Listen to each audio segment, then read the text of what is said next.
आपण पाहत आहात महाराष्ट्र वृत्तदर्शन न्यूज, रोखठोक आणि निर्भीड।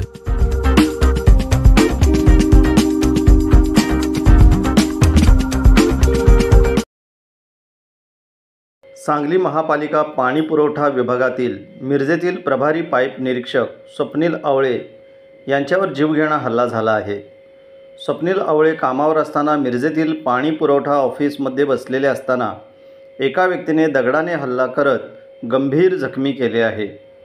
यात स्वप्नील आवळे यांच्या डोक्याला गंभीर जखम झाली असून 5 टाके पडले आहेत। या प्रकरणी मारहाण करणाऱ्या व्यक्तीवर कडक कारवाई करत अटक करावी अशी मागणी करत महापालिका कर्मचाऱ्यांनी महापालिकेच्या मिरज ऑफिससमोर आंदोलन केले आहे।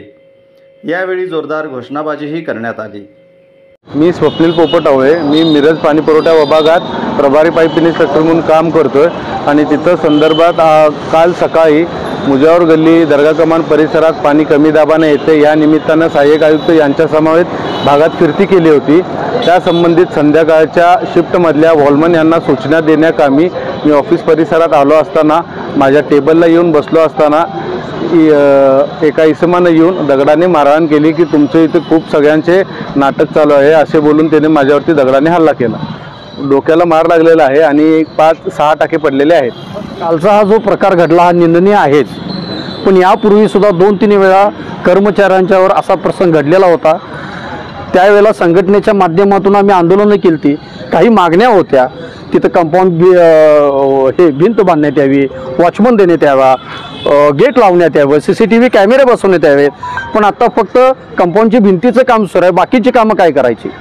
अशा प्रकारे जर कामगार कामावर असताना जर जीवघेणा हल्ला होत असेल तर ह्याला कोण जबाबदार आहे? कारण कामगारांनी काम करायचं किंवा नाही हा प्रश्न उपस्थित झाला, कारण संरक्षणाचं कायच नाही।